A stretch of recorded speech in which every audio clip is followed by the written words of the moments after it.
look at that now.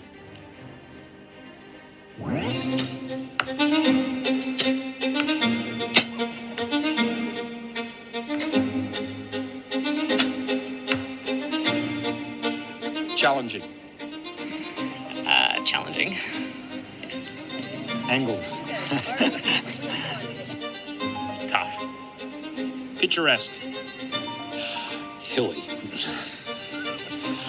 Tough. Would be angles. Fun, actually. It's fun. I would say challenging. Brilliant. They have to be challenging, yes. Oh, wow.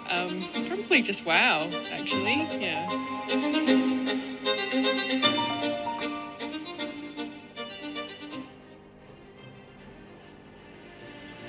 All right, so that sums up the amazing field course put together by Hills Archers, Archery South Australia and Archery Australia here, as we take a look at the men's compound road to the finals leading into our bronze and gold medal match.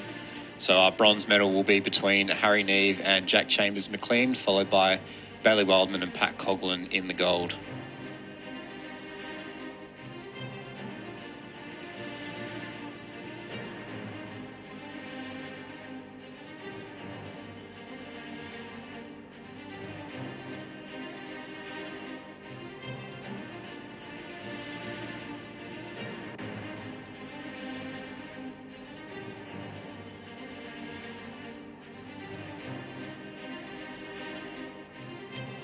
All right, we're just going to take a look back across the ranking rounds throughout the last 2 days that got our archers to these medal matches.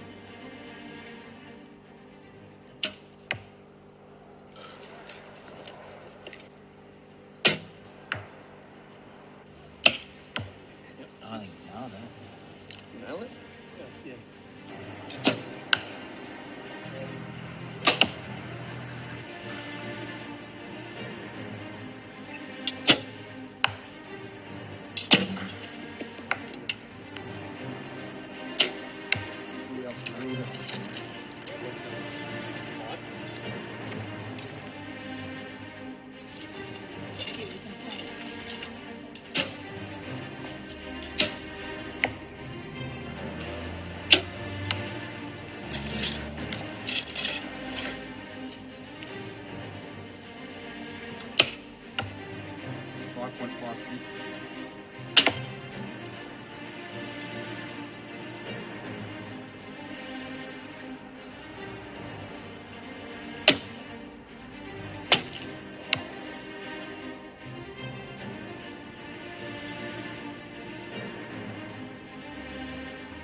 So we've just got a slight delay here while we reset the field. They're actually changing target 2 because that path has become too slippery with the rain we've had since this morning. So we're just changing the peg on that target. We'll have better footing for male compound archers through these next few matches.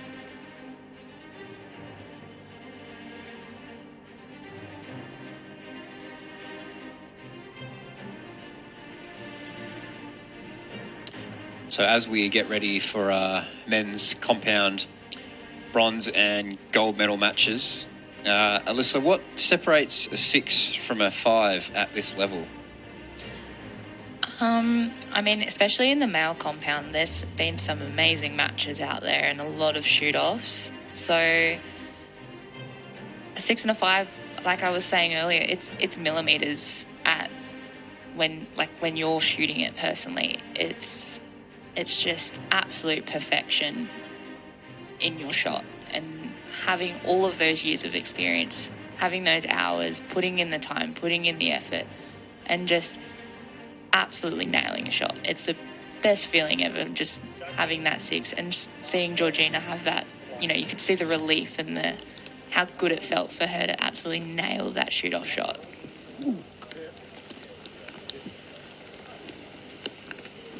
As we get ready for this compound men's bronze medal match, there'll be a few archers out there hoping to have a few shots like Georgina's last arrow on these targets to come.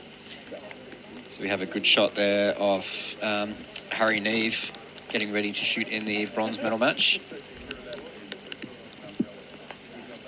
And then Jack Chambers, McLean. So Harry Neve, another South Australian archer, and Jack from New South Wales. Jack was a recurve archer a few years ago, I believe. He's transitioned. Yeah. He actually shot a world field in Yankton in 2022 as a recurver, and then come back and decided to go compound. Harry starting us off with a quick shot there, a low 4. Jack with a 5 just off to the right. You can see how much water was coming off the bows there as they shot.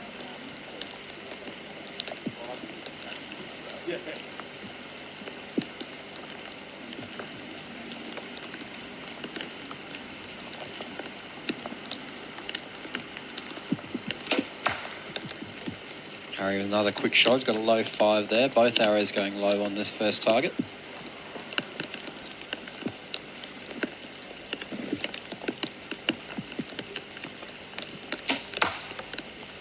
Five just below the 6.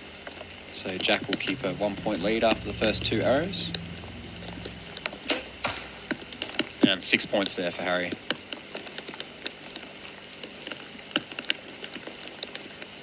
So Jack will need a 6 here to keep his lead. A 5 will tie. 6 points. Tains that 1-point lead.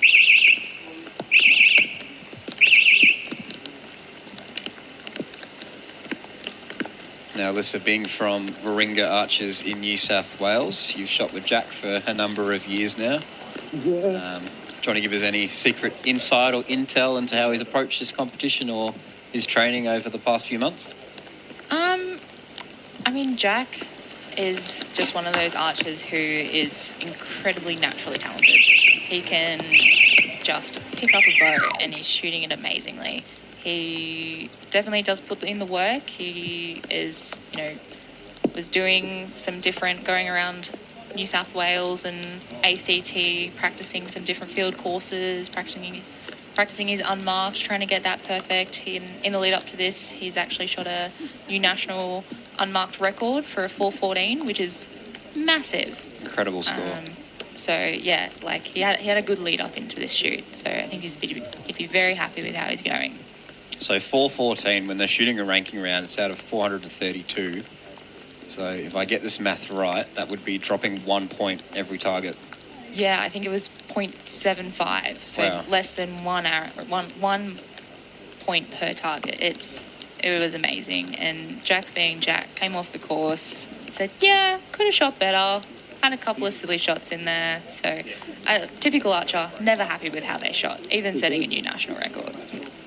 The Warringah Archers, we've seen many amazing archers come out of that club. Lots of them worked under coach Steve Jennison out at Ringa. There's been a number of amazing recurve and compound archers come out of that club over a number of years. Yeah, and Eve holding that 16 up there as well. She's also a Ringa archer and was in that bronze medal match for open compound and got her 4th. So another amazing upcoming archer from Ringa Archers.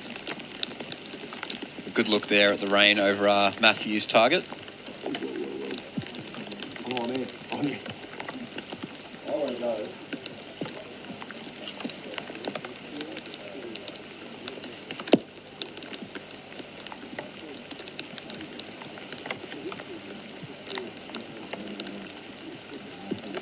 Here we are at our target 2, so there was a change we made earlier due to the footing, so these archers will be shooting from a slightly different position than their previous matches.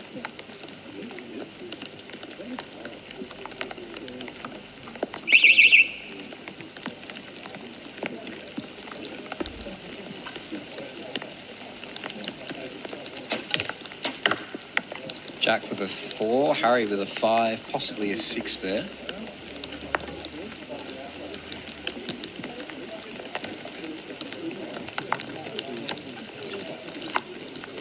These archers, same as the recurve archers, will use a stabiliser, which is that long pole sticking out the front of the bow. You can see Harry's opted to have his mounted lower on the bow than Jack.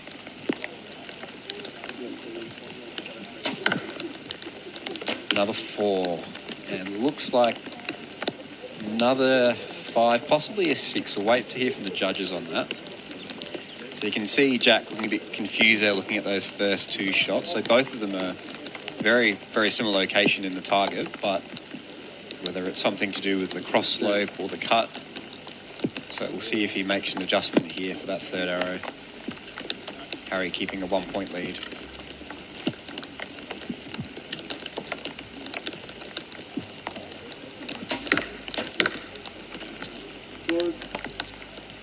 And it's like a 6 from Harry and a low 5 from Jack. So Jack might have aimed slightly lower for that last shot or made an adjustment on the sight after his first 2 high arrows there.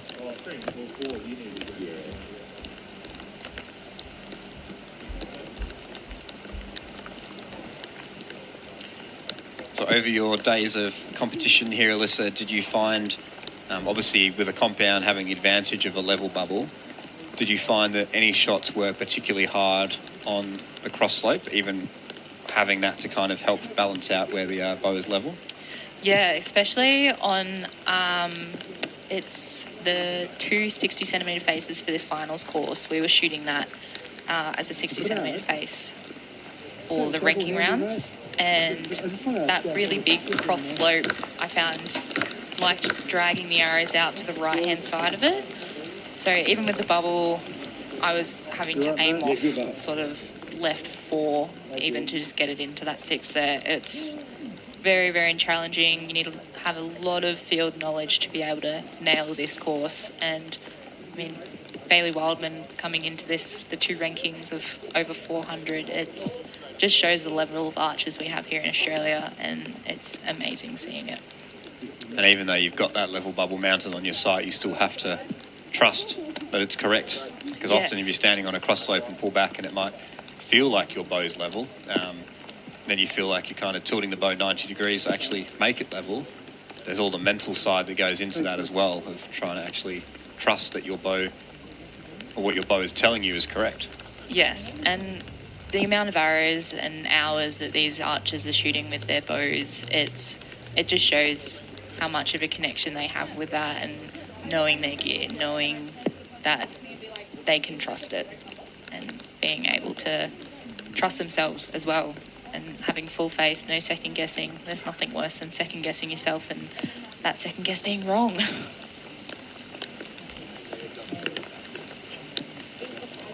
Archers down there in the rain waiting to shoot. We'll just take another opportunity to thank our sponsor of this event, Matthews Archery, Urban Archery and Fairweather Archery. Like I've said before, without the volunteers and the sponsorship provided, these events just would not take place. So we're very grateful for the generosity that these companies and these individuals have shown us to help run this competition.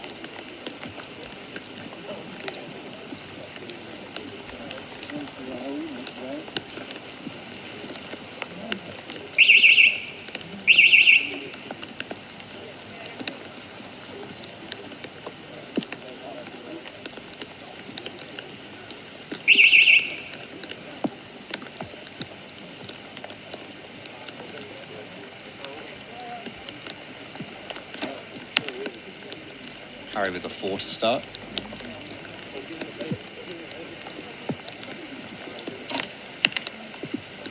Jack with a left 5, so Jack will get 1 point back there.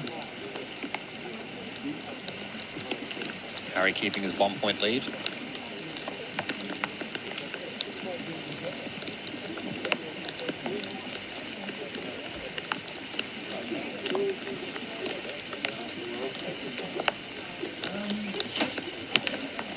Six points there from Harry.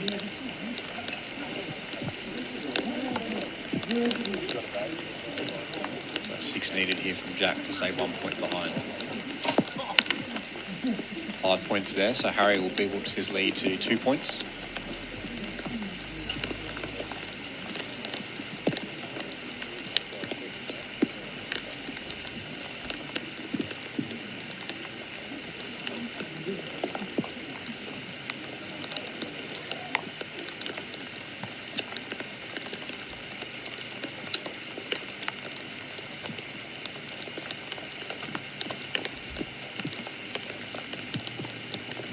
Long hold there from Jack, making the same decision as Harry to let down and restart the shot.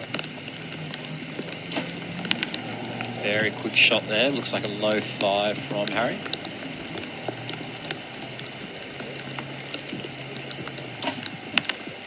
Jack with a 6.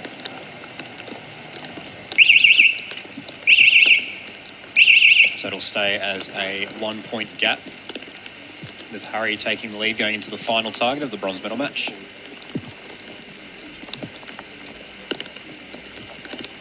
You mentioned before that Jack was driving around New South Wales and shooting different unmarked competitions and trying to get experience. One of the things in archery as well is the vast majority of these archers competing at this level are doing archery and then working full-time jobs as well. I believe Jack's a chippy Yes, as well. he was. He was actually got Apprentice of the Year for New South Wales last year, so he's definitely a good chippy. So yeah, he's puts a lot of work into everything that he does and definitely does it well. It's impressive to see athletes of this level still balancing work as well as competing at the highest of levels there. Yeah, very, very impressive across the board.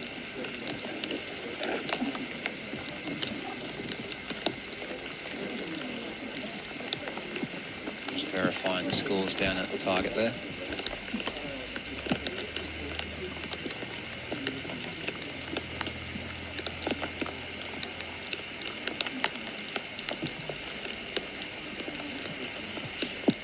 While they're checking the scores, let's take another opportunity to say a big thank you to Hills Archers and Phil and all the volunteers that were involved in putting on this amazing event. I'd love to see some before and after shots of the field course and all the clearing and all the work they've done to literally build paths out of nowhere up the side of this hill here. I know a number of them actually drove interstate to pick up targets and drive them all the way back for this event, and then proceeded to carry all those targets up the hills you guys see in front of us here. Yeah, an incredible amount of volunteer hours that these guys have put in over, I'm sure, many long nights and weekends and all the rest of it that they've given up to produce this event. So a massive thank you to Hills Archers and all the volunteers involved in putting this amazing field course together. Yeah, they've done a good job. Just walking around that field course with a bow was hard enough in itself, let alone carrying those target butts out there, doing all of and setting the trails. We had trails already set, so doing them from scratch, would have been a lot of hard work. All right, so we have our official scores there. So it looks like a 2-point gap. So Harry will have a 2-point lead going into these final 3 arrows. Determine who's going to be our bronze medalist here. Both archers trying to stay dry in between targets.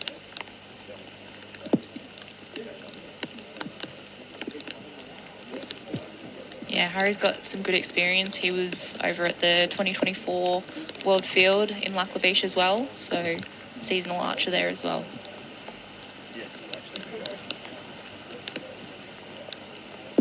Yeah, Harry was on the team in 2012 when I shot the World Field, so there's at least 14 years of international field experience there. Yep. So definitely know how to use these cuts and angles to his advantage. Yeah, team's done.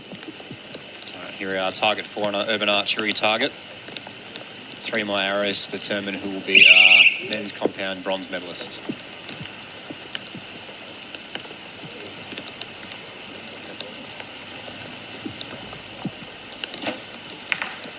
Six points there, great start, perfect score.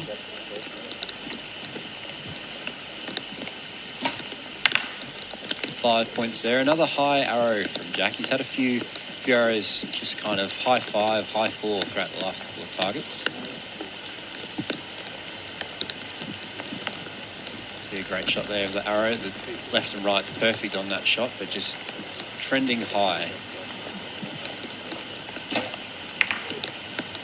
Harry with a low 5.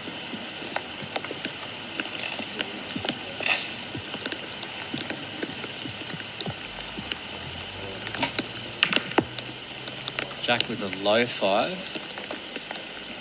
Sometimes it's hard when you shoot a high arrow and make the adjustment. You end up going opposite distance out the bottom. Harry here for the win. And that's a 6. Unofficially, it looks like Harry Neve has taken a bronze medal.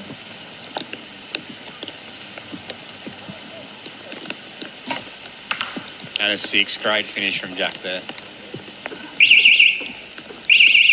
I'll wait for our official results from the judges, but looking at our scores on the board here, it looks like Harry has taken the bronze medal by 3 points over Jack. Great last end there from these two archers. Nothing out of the gold.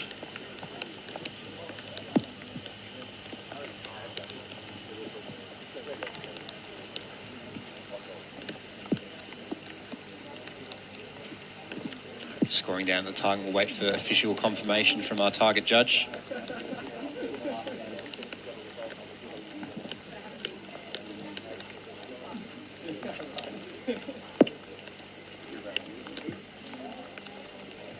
And we have our winner, Harry Neve, for the bronze medal. Congratulations, Harry.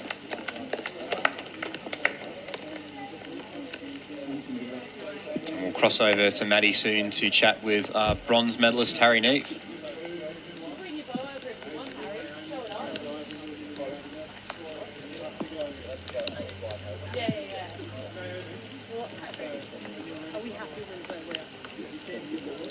Good afternoon, everyone. The next match of the Australian Open Field Championships is the compound men's gold medal match. Here with Harry. Well done. Thank you. How did that feel? That was a really nice finish on that last one. Hard target, though. Yeah, it was a hard target. Nerves were up pretty high, so I was pretty happy that the last one went well. Did you have to cut much between these targets? You've got quite a bit of experience behind you, so going into it, what was your plan? Just using that experience to kind of gauge that cut, so it was a little over a metre cut. And I changed it last moment before I shot, so it worked out, and I don't know, it's always a little bit of a guess. Awesome, well done. Thank you. Congrats. Our judge this afternoon is Tim C.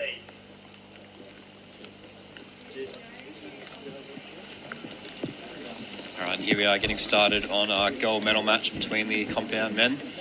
So we have two titans of Australian male compound archery here, Bailey Wildman and Pat Coughlin. Bailey, as we spoke about earlier, is one of our Centre of Excellence athletes, recently relocated to Canberra, training in the lead up to the LA